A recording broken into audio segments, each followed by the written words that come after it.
We are in for the worst socioeconomic and geopolitical crisis in modern history. The two things they don't want to happen. They don't want the equity markets to crash, and they don't want gold prices to skyrocket to where they should go, because then the little people will know how bad it is. They don't know how bad it is until the markets crash. Gold prices should have been skyrocketing for the last 3 years. It's a freak show in front of our eyes. The whole game is rigged. Oh no, inflation is only temporary. Oh no, it's only transitory. And look at the crap that they've been selling for over a year and a half. Temporary, it's not real, it's only transitory. And then we have Janet Yellen, who back in April of 2021 said, no, this inflation isn't real. Now she's saying the recession isn't real. So if they're spewing out the same garbage, we should swallow it. Because after all, they've been totally wrong before, so they must be right now. Or else they were lying about it. Because everybody knew inflation was real, but they wanted to keep those zero interest rate policies so they could keep the equity markets going up. What did they pump in? $6.3 trillion, the government, to fight the COVID war? Oh, that's not inflationary. It's the Russians that did it. It's a freak show in front of our eyes. The whole game is rigged. Hey, they just got a guy that was the head of the FDA that regulated the tobacco industry. Guess where he just went? Oh, it was reported last week. Philip Morris. Oh, who's the guy that play our defense contractor? Oh, you mean Lloyd Austin that came off the board of directors of Raytheon? It's one big club and you ain't in it. The whole game is rigged.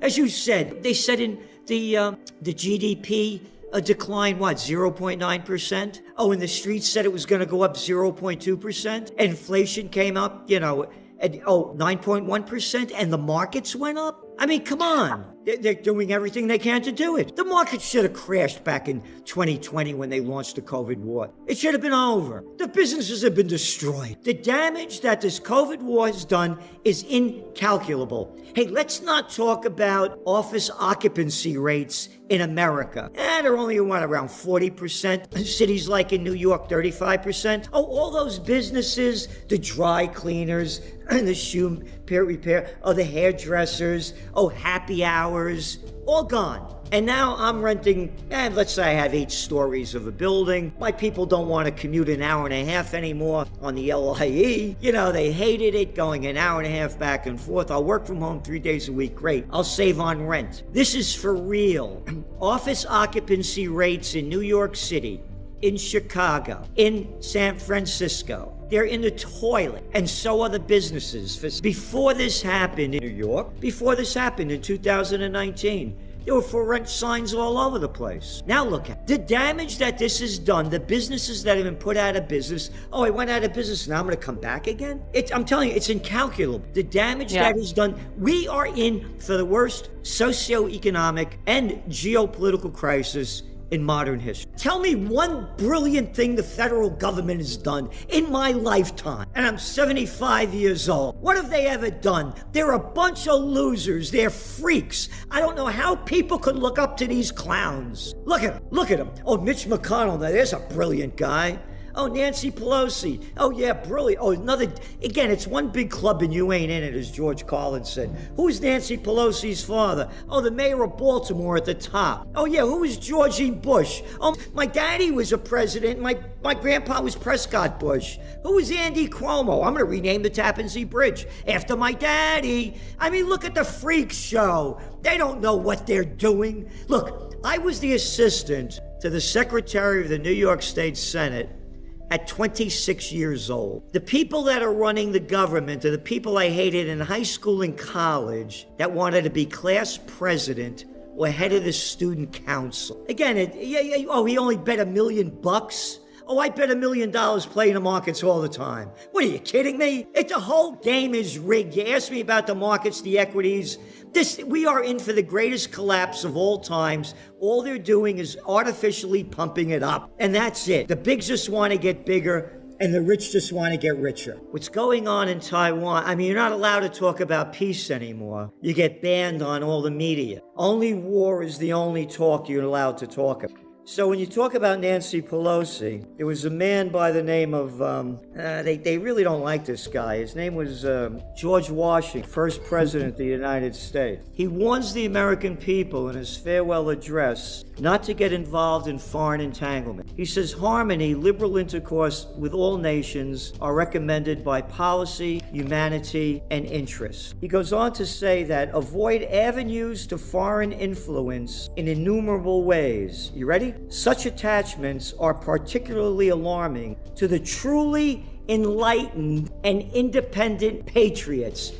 Who's George Washington? Oh, this is a real guy that actually fought. Oh, the first president of the United States. What the hell does he know? I'm Smiley Miley. I'm Mad Dog Mattis. Look what's going on. What's going on? When I was a kid, you know what they called Taiwan? Formosa. How long has this been going back between China and Taiwan? Oh, and America's gonna bring freedom and democracy. Oh yeah, you did a great job in Vietnam. Every day I used to wake up, I was prime draft meter. They're gonna get me.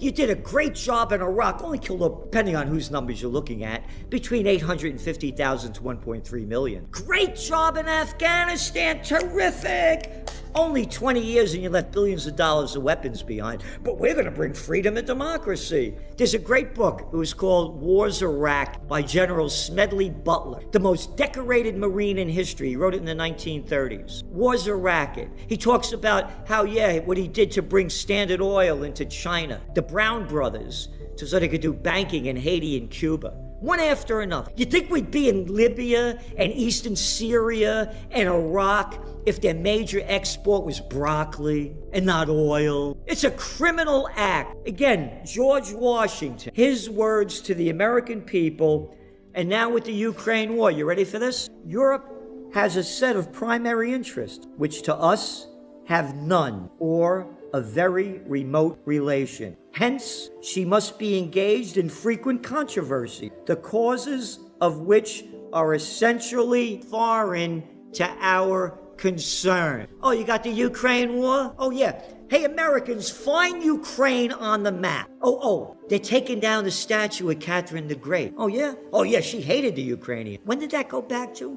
Oh, about 1750? You mean this is going on back and forth to them since 1750 and you want me to get involved in this?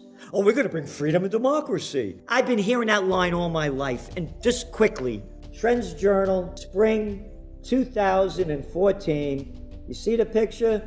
United States overthrow of the democratically elected government of Viktor Yanukovych in 2014. Chapter and verse written by Dr. Paul Craig Roberts, former Assistant Treasury Secretary under Ronald Reagan. Again, it's rigged. The proof is there. Because they don't want, the two things they don't want to happen. They don't want the equity markets to crash, and they don't want gold prices to skyrocket to where they should go, because then the little people will know how bad it is. They don't know how bad it is until the markets crash.